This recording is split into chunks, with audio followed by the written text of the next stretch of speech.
شکر و احسان ہے اللہ رب العالمین کے لیے جو اکیلا ہیں، واحد ہیں، جس کا کوئی شریک نہیں، جس نے مجھے اور آپ کو ابھی تک صحت و تندرستی میں رکھا ہے، ہماری سانسیں ابھی تک جاری رکھی ہیں۔ سانسوں کا چلنا ہی ہمارے لیے ایک عظیم نعمت ہے۔ یہ دنیا کا ساز و سامان، دنیا کی رنگینیاں اور دنیا کی رونقیں تب تک ہی ہمارے سامنے آیا ہیں جب تک ہماری سانسیں جاری و ساری ہیں، اور جس لمحے ہماری سانسوں نے ہمارا ساتھ چھوڑ دیا، اس کے بعد دنیا کی رنگینیاں اور دنیا کی دھوکہ بازی اور جال سازی، یہ ساری چیزیں ختم ہو جانی ہیں۔ لہٰذا بے انتہا شکر ہے، احسان ہے، انعام ہے، اکرام ہے اس وحدہ لا شریک کا، جس وحدہ لا شریک نے ابھی تک ہماری سانسیں جاری رکھی ہے، اور جس رب کائنات نے اپنی توفیق سے مجھے اور آپ کو ایک مرتبہ پھر سے اپنی خاص جگہ کے اندر، خاص موقع پہ، خاص مقصد و اہداف لے کر جمع فرمایا ہے۔ رب ذوالجلال کی اس مختصر سی تمہید یا حمد و ثنا کے بعد درود و سلام کی رحمتیں، برکتیں، بارشیں اور درود و سلام کی پھول نشاور ہو کائنات کے آخری نبی سید المرسلین محمد عربی صلی اللہ علیہ وسلم کی ذات مقدسہ و طاہرہ پر۔ اس دنیا کی حقیقت کیا ہے؟ دور حاضر کے اندر مسلمان جاننے کے باوجود بھی اس سے لگن لگائے ہوئے ہیں۔ اللہ رب العالمین کی توفیق سے اور آپ کی دعاؤں سے آج خطبہ جمعہ کے لیے آپ کے سامنے حاضری ہوئی۔ پچھلے 2 دنوں سے طبیعت ناساز تھی، یہی سوچ رہا تھا کہ کسی اور کو آج یہاں کے لیے بھیجوں، لیکن اللہ رب العالمین کے فضل و کرم اور آپ احباب و اقارب کی دعاؤں سے تھوڑی فرق ہوئی، پھر خود ہی آپ کے سامنے حاضر ہوا ہوں۔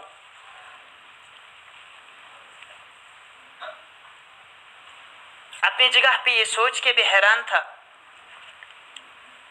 اگر یہاں نہ بھی آتا، اب چونکہ نماز جمعہ کے اندر حاضری کا اصل وقت ہی خطبے سے پہلے ہے، جب امام خطیب منبر پر چڑھے اس سے پہلے حاضر ہونا ہی اصل مقصد ہے، تو سوچ یہ رہا تھا کہ اگر اس سے پہلے مجھے جمعہ پڑھنے کے لیے تو اپنے گاؤں کی مسجد میں جانا پڑے گا، تو وہاں پہ مجبور ہو کر مجھے منبر پہ بھی چڑھنا پڑے گا، تو جیسی حالت کل تک تھی مجھے یہ امید نہیں تھی کہ میں کچھ کہہ سکوں۔ بہرحال اللہ ہی کا فضل ہے، اللہ ہی کا کرم ہے، اور آپ احباب کی دعائیں ہیں۔ اللہ سے دعا ہے کہ اللہ رب العالمین سارے مسلمانوں کو جسمانی و روحانی مرضوں سے شفاء کاملہ اور عاجلہ عطا فرمائے۔ جسمانی مرض کی تو ہم فکر کرتے ہیں، لیکن ہماری روح بیمار ہے، ہمارا عقیدہ، یہ ساری چیزیں بیمار ہیں، اس مرض کی پرواہ ہمیں نہیں ہے۔ تو اللہ سے دعا ہے کہ اللہ بدرجہ اول ہماری روحانی بیماریوں کو ہم سے دور کر دے، اور جسمانی بیماریوں سے بھی ہمیں شفاء کاملہ اور شفاء عاجلہ عطا فرمائے، آمین یا رب العالمین۔ ساتھیو، آپ سب معزز ہیں، مکرم ہیں،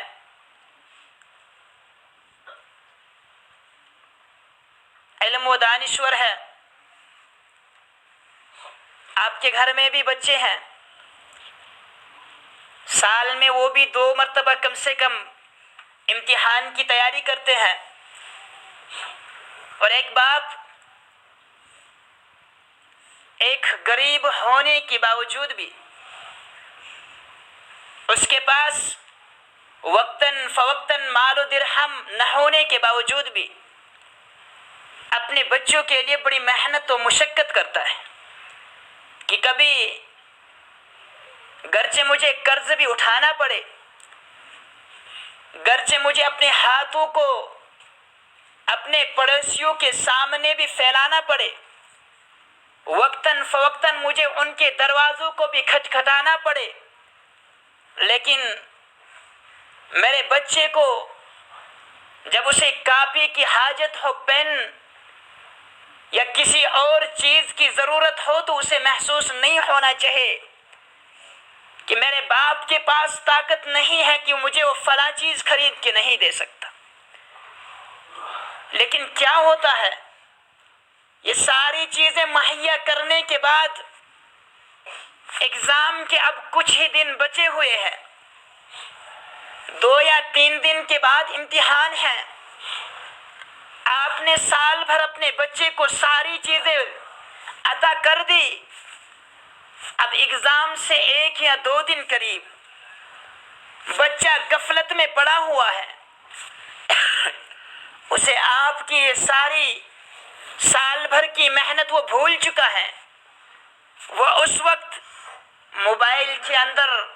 کوئی گیم کھیل رہا ہے، یا باہر آنگن میں یا کسی سڑک پہ یا کسی میدان میں کرکٹ کھیل رہا ہے۔ باپ محنت و مزدوری کر کے گھر پہنچتا ہے، اپنی اہلیہ سے سوال کرتا ہے بچے کے ایگزام ہے،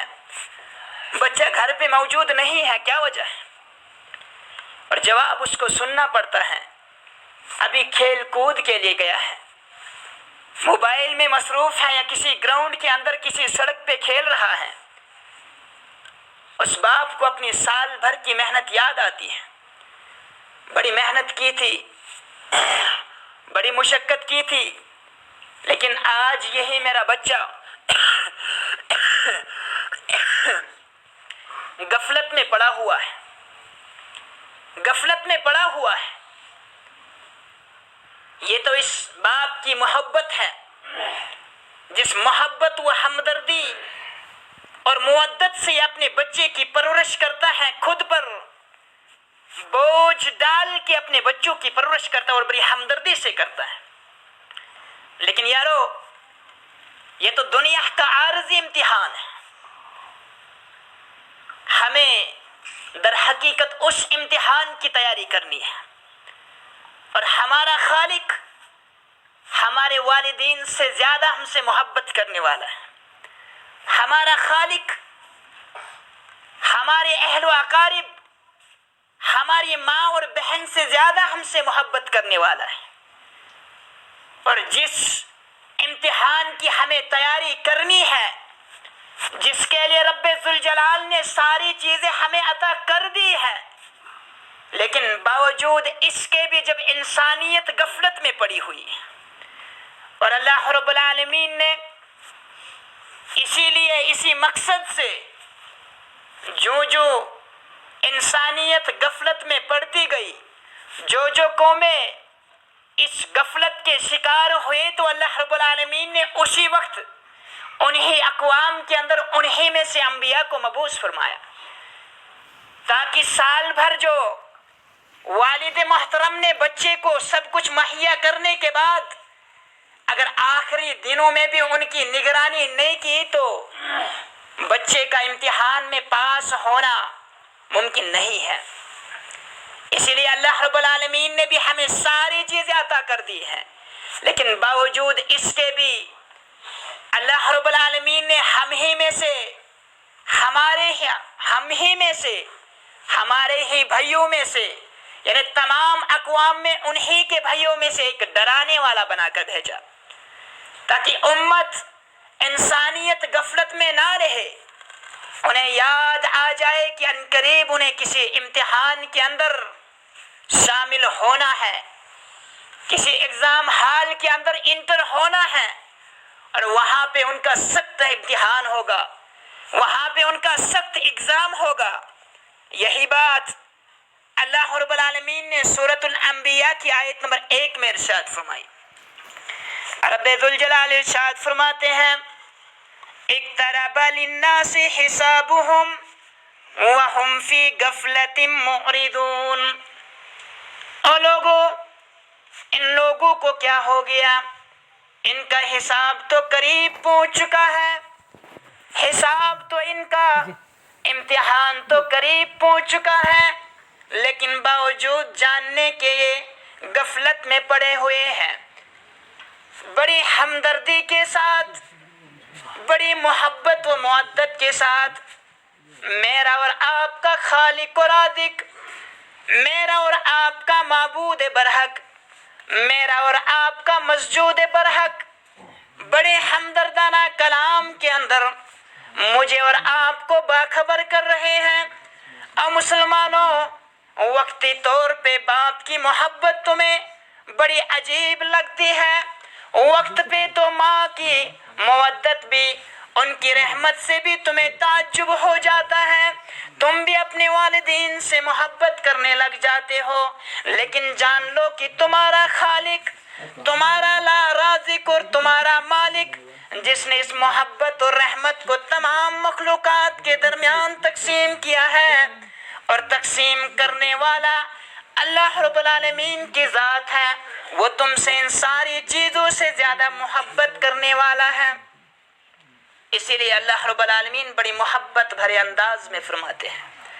اقترب للناس حسابهم وهم في غفلة معرضون۔ لوگوں کے حساب کا وقت آ چکا ہے، لیکن باوجود اس کے بھی لوگ غفلت میں پڑے ہوئے ہیں، لوگ غفلت کے شکار ہیں۔ اس لیے میرے یاروں، میرے ساتھیوں، میرے بزرگوں اور میرے دوستوں، ہمارا وقت بھی قریب پہنچ چکا ہے۔ نہیں معلوم کون سی گھڑی میری اور آپ کی آخری گھڑی ہو، نہیں معلوم کون سا لمحہ میرا اور آپ کا آخری لمحہ ہو، اور ابھی تک ہم غفلت کے شکار ہوئے ہیں، ابھی تک میں اور آپ غفلت کے اندر ہیں، نہ ہمیں اپنی فکر ہے، نہ اپنے اہل و عیال کی فکر ہے، نہ اپنے اہل و اقارب کی فکر ہے، نہ اپنے باپ کی فکر ہے، نہ ماں کی فکر ہے۔ دنیا کی محبتیں، دنیا کی رنگینیاں، یہ دنیا کی جال سازیاں ہمارے کام آنے والی نہیں ہے۔ اور مسلمانوں، یہ جو جس رویے سے ہم آج گزر رہے ہیں، اگر اسی پہ ہمارا خاتمہ ہو جائے، ذرا غور کر کے مجھے بتاؤ، محاسبہ کر کے مجھے بتاؤ، پھر ہم میں اور غیروں میں کیا فرق رہا؟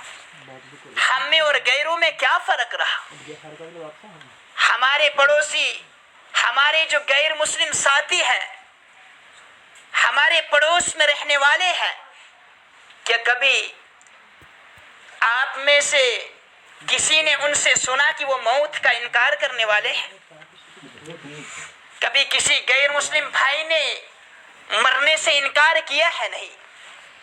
مرنے پہ ان کا بھی ایمان ہے، وہ بھی سمجھتے ہیں 30 سال 40 سال 2 لمحے 1 سال یا 100 سال کی زندگی گزارنے کے بعد آخر دنیا چھوڑ کے چلے جانا ہے، دنیا چھوڑ کے چلے جانا ہے۔ اور آج مسلمان کا عقیدہ بھی عملی طور سے یہیں تک محدود رہ چکا ہے، یہیں تک محدود رہ چکا ہے، چونکہ ہم نے عقائد قرآن سے نہیں لیے۔ ہمیں کب فرصت ملی کہ ہم قرآن سے اپنے عقائد کو درست کریں، اپنی آخرت کو پہچانے اور اسے درست کرے؟ ہمیں یہ موقع نصیب نہیں ملا۔ وقت تو اللہ نے دیا ہے، قوت تو اللہ نے دی ہے، صحتیابی بھی اللہ رب العالمین نے عطا کی ہے، باوجود اس کے بھی ہمیں ان نعمتوں کا احساس نہیں ہے۔ احساس نہیں ہے یارو، سورۃ الجمعہ کھولو، اس میں دیکھو یہود و نصارہ تھے، محمد الرسول اللہ صلی اللہ علیہ وسلم کے اصحاب سے جھگڑ رہے تھے، اصحاب سے جھگڑ رہے تھے کہ دنیا کے اندر بھی تمہیں ذلت ہے،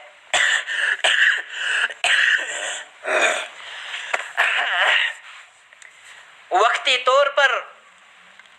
دنیا میں بھی تمہیں پریشانیوں کا سامنا کرنا پڑ رہا ہے، اور آخرت میں بھی ہمیں ہی، یعنی یہود و نصارہ کا یہ گمان تھا کہ دنیا میں بھی ہمیں اللہ نے نوازا ہے، ہم آج بھی تم سے قوی ہے، اور آخرت کے روز بھی جنت بھی اللہ نے ہمارے ہی لیے تیار کر کے رکھی ہے۔ اللہ رب العالمین نے ان کے لیے چیلنج کے طور پر سورۃ الجمعہ کی آیت کریمہ نازل فرمائی، سورۃ الجمعہ کی آیت کریمہ نازل فرمائی، فرمایا اگر یہ لوگ اپنے دعوے میں سچے ہیں فَتَمَنَّوُا الْمَوْتَ إِن كُنتُمْ صَادِقِينَ، تب یہ موت کی تمنا کرے اگر یہ اپنی بات میں سچے ہیں۔ ان سے کہہ دو اگر آخرت بھی تمہارے ہی لیے ہے، آخرت بھی تمہارے ہی لیے ہے، تو پھر موت کی تمنا کر کے دکھاؤ۔ فَلَا يَتَمَنَّوْنَهُ أَبَدًا، قرآن نے پھر خود ہی بیان کر دیا یہ لوگ کفر کرنے والے، اللہ کی نافرمانی کرنے والے موت کی تمنا تو ہرگز بھی نہیں کر سکتے، کیونکہ ان کو معلوم ہے انہوں نے آخرت کی تیاری نہیں کی ہوئی ہے۔ یہی وجہ ہے صحیح البخاری کی روایت ہے، حدیث نمبر 6507 ہے، اور حدیث کی راویہ ہے عائشہ صدیقہ رضی اللہ تعالی عنہا، بیان کرتی ہے، فرمایا محمد الرسول اللہ صلی اللہ علیہ وسلم، اور اس حدیث کے راوی عبادہ بن صامت رضی اللہ تعالی عنہ بھی ہے۔ صحیح بخاری کے اندر، ترمذی کے اندر، صحیح مسلم کے اندر، باقی کتب کے اندر بھی اس حدیث کو الگ الفاظ کے ساتھ روایت کیا گیا ہے۔ بہرحال صحیح بخاری کے جو الفاظ ہیں بیان کرتے ہیں ان النبی صلی اللہ علیہ وسلم قال،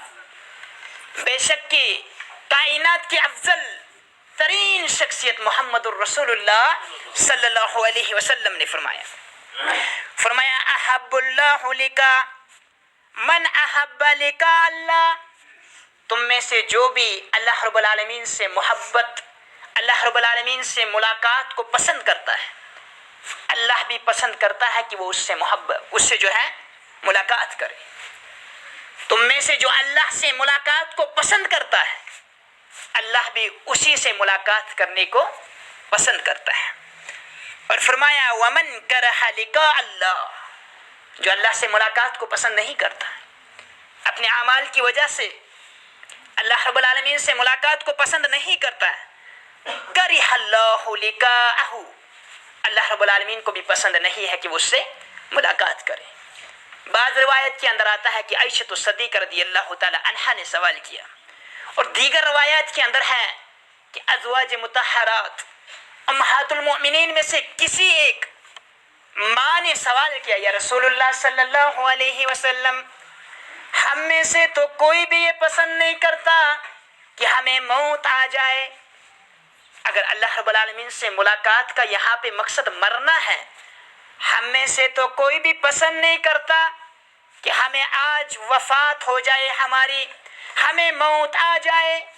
یہ اس لیے کہ ہمیں اپنے آپ پہ ہم ڈیپینڈنٹ نہیں ہیں، ہمیں اپنے آپ پہ بھروسہ نہیں ہے کہ آج تک جتنے ہم نے اعمال کیے ہیں کہ ہمارے لیے وہ کافی ہے کہ ہمیں اللہ جو ہے ہم سے راضی ہو جائے۔ اس بنیاد پر ہم میں سے تو کوئی بھی پسند نہیں کرتا ہے کہ اس کی موت آ جائے، اس کی ملاقات اللہ سے ہو جائے۔ تو یہاں پہ لقاء اللہ، اللہ سے ملاقات کا مقصد کیا ہے، اللہ سے ملاقات کرنے کے معنی کیا ہے؟ تو محمد الرسول اللہ صلی اللہ علیہ وسلم نے جواب دیا، فرمایا رسول اکرم صلی اللہ علیہ وسلم نے، جانو اور مسلمانوں غور سے سن لو، یہاں پہ اللہ سے ملاقات کا مقصد یہ ہے، مطلب یہ ہے کہ جب مسلمانوں میں سے کوئی موحد یا مومن مرتا ہے، مرنے کے قریب پہنچ جاتا ہے، اگر وہ جنتی ہوگا تو اس کے سامنے اس قسم کی نشانی آ جاتی ہے۔ فرشتے آتے ہیں، خوبصورت فرشتے، اللہ کے خوبصورت فرشتے اس کے پاس آتے ہیں اور جنت کا بچھونا لے کر آتے ہیں، جنت کی مہک لے کر آتے ہیں۔ وہ سمجھ جاتا ہے کہ میری مہمان نوازی کی تیاریاں ہو رہی ہیں۔ اس وقت اسے جنت کی بشارت دی جاتی ہے تو وہ پسند کرتا ہے کہ جلد سے جلد میری ملاقات اللہ رب العالمین سے ہو جائے۔ اللہم اجعلنا منہم، اللہ سے دعا ہے کہ اللہ بھی ہمیں جو ہے انہی لوگوں میں سے بنا دے۔ فرمایا وہ پسند کرتا ہے کہ جلد ہی میری ملاقات اللہ سے ہو جائے، اور جب وہ بندہ پسند کرتا ہے کہ میں اللہ سے ملاقات کروں، اللہ بھی اس بندے سے راضی ہوتا ہے، وہ بھی پسند کرتا ہے کہ میں اپنے بندے سے ملاقات کروں۔ کائنات کا خالق بھی پسند کرتا ہے کہ میں اپنے بندے سے ملاقات کروں۔ اسی طرح سے جب ایک کافر یا فاجر یا گنہگار کی کا قریب المرگ ہوتا ہے، مرنے کے قریب وہ پہنچتا ہے، اس قسم کی نشانیاں اس کے سامنے عیاں ہو جاتی ہیں، ظاہر ہو جاتی ہیں۔ اللہ رب العالمین مجھے اور آپ کو محفوظ رکھے۔ ظاہر ہو جاتی ہیں، وہ اس وقت یہی چاہتا ہے کہ کاش مجھے اور مہلت مل جاتی، کاش مجھے اور وقت مل جاتا، میں اپنی آخرت کو سنوار دیتا، میں اپنی آخرت کی تیاری کرتا۔ اس دنیا کو میں نے ضائع کر دیا، دنیا کی رنگینیوں میں میں مست ہو گیا۔ وہ اللہ سے ملاقات کرنا اس حالت میں پسند نہیں کرتا، اور اللہ بھی اسے پسند نہیں کرتا ہے۔ یہی وجہ تھی اللہ نے چیلنج کے طور پر فرما دیا، فَتَمَنَّوُا الْمَوْتَ إِن كُنتُمْ صَادِقِينَ، اگر یہ سچے ہیں تو موت کی تمنا کر کے دکھائے۔ وَلَا يَتَمَنَّوْنَهُ أَبَدًا بِمَا قَدَمَتْ أَيْدِيهِمْ، جو انہوں نے آگے کے لیے بھیج کے رکھا ہے، آخرت کے لیے جو انہوں نے ذخیرہ بنا کے رکھا ہے، اپنے اعمال کا ذخیرہ، اس کی بنیاد پر یہ ہرگز بھی تمنا نہیں کر سکتے، ہرگز بھی تمنا نہیں کر سکتے۔ اور اللہ کافروں کو، فاسقوں کو ہدایت نہیں دیتے، ہدایت نہیں دیتے۔ پھر اللہ رب العالمین نے آگے بات بیان فرمائی، فرمایا قُلْ إِنَّ الْمَوْتَ الَّذِي تَفِرُّونَ مِنْهُ فَإِنَّهُ مُلَاقِيكُمْ، یا رسول اللہ صلی اللہ علیہ وسلم آپ اعلان کر دیجئے، قُلْ إِنَّ الْمَوْتَ الَّذِي تَفِرُّونَ مِنْهُ فَإِنَّهُ مُلَاقِيكُمْ، جس موت سے تم بھاگتے ہو، جس موت کی تم تمنا نہیں کرتے، جس موت کے لیے تم تیار نہیں ہوتے، جس موت کے واقع ہونے سے تم جو ہے خوف زدہ ہو جاتے ہو، فَإِنَّهُ مُلَاقِيكُمْ، پس بے شک کہ اس نے تم سے ملاقات کر کے رہنا ہے، وہ تم سے مل کر رہے گی، وہ موت تمہیں آ کر رہے گی، اور موت آ کر رہے گی اس کا انکار دور حاضر کے کفار بھی نہیں کرتے، مسلمان بھی نہیں کرتے، لیکن عملی ثبوت نہیں دیتے۔ اللہ نے آگے بات واضح کر دی، فرمایا قُلْ إِنَّ الْمَوْتَ الَّذِي تَفِرُّونَ مِنْهُ فَإِنَّهُ مُلَاقِيكُمْ ثُمَّ تُرَدُّونَ إِلَىٰ عَالِمِ الْغَيْبِ وَالشَّهَادَةِ۔ مسلمانوں، تمہارا عقیدہ تو یہ ہے جو قرآن سے ملا، صرف موت ہی نہیں آئے گی، بس موت آ گئی تو خاتمہ ہو گیا، لیکن قرآن نے بیان کیا ثم تردون الی عالم الغیب والشہادہ، پھر تمہیں پلٹنا ہوگا اس ہستی کی طرف، اس ذات کی طرف، الی عالم الغیب۔ دنیا کے اندر تو بہت ساری برائیاں ہم نے اندھیرے میں کی ہوئی ہیں، لوگوں کے سامنے ہماری برائیاں اور ہماری بد اخلاقیاں ظاہر نہیں ہے، لیکن اس ہستی کی طرف ہم نے پلٹ کے جانا ہے جو عالم الغیب ہے، غیب کی بھی خبریں رکھنے والا ہے، عالم بذات الصدور ہے، دلوں کے حال کو بھی جاننے والا ہے، مسلمانوں قرآن سے عقیدہ جان لو اور عملی ثبوت دے دو کہ واقعتاً ہم نے اس ہستی کی طرف جانا ہے، اس کائنات کی ذات کی طرف ہم نے پلٹ کے جانا ہے جو ہمارے دلوں سے بھی باخبر ہے، جو شہادہ ہے، الشہادہ، جو گواہ ہے ہم پر، ہماری ساری اچھائیوں اور برائیوں پر گواہ ہے، جہاں پہ دوسرے گواہ ڈھونڈنے کی ضرورت نہیں ہوگی۔ ایک انسان فاجر تو انکار کر دے گا کہ یہ اللہ کے فرشتے یہ بھی مجھ پہ جھوٹ باندھ رہے ہیں، اليوم نختم على افواہہم وتکلمنا ایدیہم وتشہد ارجلہم بما كانوا یکسبون۔ سورۃ الیاسین کھول کے دیکھ لو، اللہ نے بیان کیا قیامت کا منظر ہوگا جب ایک فاجر انکار کر دے گا، یہ دعویٰ کرے گا کہ فرشتے بھی مجھ سے زیادتی کر رہے ہیں، فرشتے بھی مجھ سے زیادتی کر رہے ہیں، انہیں میرے ساتھ نہیں معلوم کون سا بغض تھا، میرے کھاتے میں خواہ مخواہ کی برائیاں لکھ دی ہیں۔ قرآن نے بیان کیا الیوم نختم علی افواہہم، ہم ان کی زبانوں پر مہر لگا دیں گے، وتکلمنا ایدیہم، ہمارے یہ ہاتھ جنہیں آج ہم برائیوں کے لیے استعمال کرتے ہیں، کل یہی ہاتھ ہمارے گواہ بن جائیں گے، وتشہد ارجلہم، ہمارے پاؤں ہماری رانیں گواہی دینے لگ جائیں گی، بما کانوا یکسبون، دنیا کے اندر جو کچھ کیا تھا وہاں پہ دوسرا کوئی گواہ ڈھونڈنے کی ضرورت نہیں ہوگی، ہمارے جسم کے اعضاء ہماری گواہی دیں گے۔